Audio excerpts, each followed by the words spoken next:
Hello, I was wondering if you could point me into the direction of the nearest board game publisher. I have 40 designs and I would really like to... No, Chris, I'm not doing this.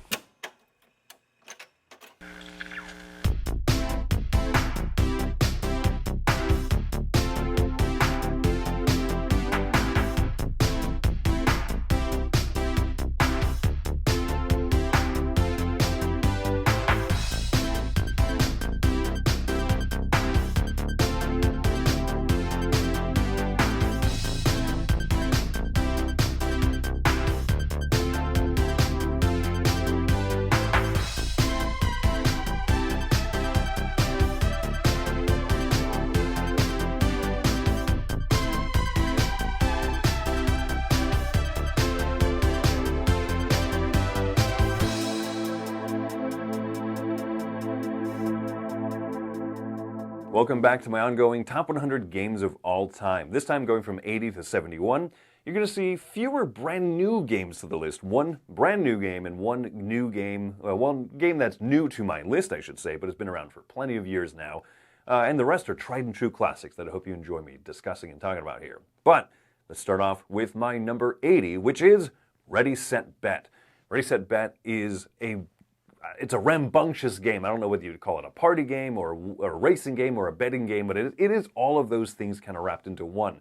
One player, or the app, is calling out numbers as horses are racing across the track here, and you're trying to frantically, in real time, place bets out on which horses you think are going to win. There's definitely maths and stuff going on, but ultimately, it's luck. It's going to be luck, but it's about trying to go with those swings of luck and everything and feel like everything is going to go your way until it absolutely doesn't. Thinking about this right now, this is kind of like a sped-up version of Catan, as you roll two dice and you're waiting to see what the results are. But instead of everything else going on, I mean, just that aspect of it, where you roll the dice and you're trying to put your eggs in baskets to see what's going to happen. This with a fantastic, fun racing theme, it's just very exciting. And at the end of the day, it's really nothing but horseplay. My number 79 is one that I feel like pretty much only Wednesday Night champion, and that is Tyborg The Builder. Tyborg The Builder is a great card drafting game from Alexander Pfister. It is only a few steps more complicated than Sushi Go, but it does feel like there are more layers of decisions with that small little increase in complexity.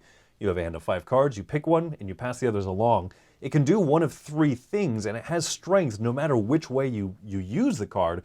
And so it's just really exciting to build up these buildings. It's very small and it's very Euro-y for sure, but one that I enjoy a lot. It was last year number 34 on my list, so it's fallen quite a few spaces. But recently I started pulling it out and playing it again. And I don't know, this is one that could go anywhere. I could kind of climb back up as I get the chance maybe to teach it to some more people. But and I hope that I get to, because I wish that this is one that more people recognize how great of a small and simple game designer Alexander Pfister can be when he's not making gigantic Great Western Trail trilogies and stuff. So if you're looking for an awesome card drafting game, my number 79 is Tyborg The Builder. My number 78 is a game that's been on my list since I started doing Top 100s back in 2018. This is a bit of a throwback game. It's called Aladdins Dragons. This is from Richard Breeze. A very neat blind bidding game that has a bit of kind of a worker placement type feel to it as you put these tokens out onto the board, and you're not quite sure. You're trying to guess whether people, do they put a 9 here? Do they put like a 2? You know, so I want to outbid them so I can get these benefits, gather these resources, or get these special actions, or I'm trying to bid the most for these spots where you get the actual artifacts, the victory points of the game, but I don't want to bid too high because that's how much I have to spend if I win that. This is a very unique game. Other games have done lately, Lockout, the upcoming Fractured Sky, are using little elements like this with that blind bidding type of thing, but for a long time I feel like this game stood unique. In 2018 it was number 83 on my list. Last year it went up to 65, and this year it's sitting at 78. Still an impressive feat for a game this old, one that I still really enjoy. The new reprint Aladdins Dragons was fine, and if that's the version that's available for you to get, I do encourage it still. I don't think it's a great 2-player game. But as a 3 to 5 player game, the original Aladdins Dragons, fun setting. I like the little kind of magical world. It has some old tropes to it, some very mean cards, but I gotta say I really like this one. So 78, Aladdins Dragons. My number 77 is one of the best little 2-player head-to-head card games out there, and that's called Mandala. Mandala's in the Lookout Spiel 2-player line of games, small box, small little square boxes. I love that box size, and I really love this game. It is 77 on the list this year, and last year it was number 29, so it's dropped quite a lot of spaces, but maybe it's just because there's other great 2-player games out there, and you'll see many more of them higher on my list. But Mandala is great. You have a hand of cards, you can play them to one of 2 circles in front of you, and you either play it into the middle, which allows you to draw cards, or you play it into to your side of it, which is going to allow you to try to get majority and therefore score the cards in the middle. What a simple little conceit that it has, and yet it has tons of interesting gameplay and some of the best scoring I've ever seen, where the earlier cards you get, you might get more of them, but the later cards, that unique color cards you get, will be worth more points each. So it's a fun balance of how you're going to score, which of these Mandala circles you're going to win, and trying to kind of read and outplay your opponent. So number 77, Mandala. At 76, another very small box 2-player game. I told you lines that I really like this. This is Jaipur. This is one that's been around for years. In 2018, it was 23 on my list. Last year, it was 29, I believe, or 27. And this year, it's at 76. So it's fallen quite a bit.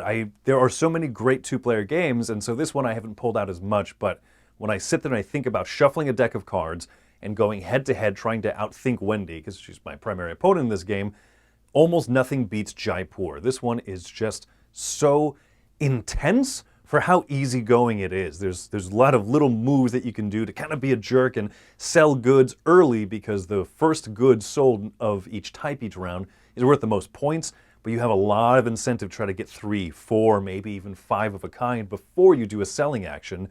And it's just a very tense little market row right in the middle. So if you want something that's both easygoing but really has some teeth to it, check out Jaipur, and that's why it's my number 76. Sticking with games that I consider to be classics, number 75 is Istanbul. Istanbul has been on my list for years and years now. Back in 2018, it was number 12 on my list. Last year it was down to 61, and this year it's 75. It's kind of the natural course of things, but Istanbul is still so very much fun. You are kind of doing a very slow Mandala type of a thing, which is a mechanism that I enjoy, as you're moving around this board and activating the different spots there.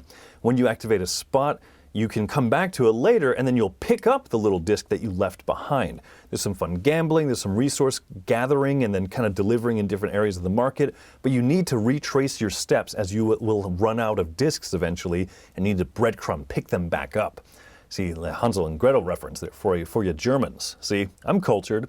I really like Istanbul, a lot of fun. I like the dice version as well. Definitely not on the top 100 though, even though I crammed it into the same box and it sits on my shelf, a game that I'm very happy to own. My number 75, Istanbul. My number 74 is new to the list, but not a new game, and that is Arkham Horror, the card game. This I blame squarely upon the shoulders of one Z. Garcia.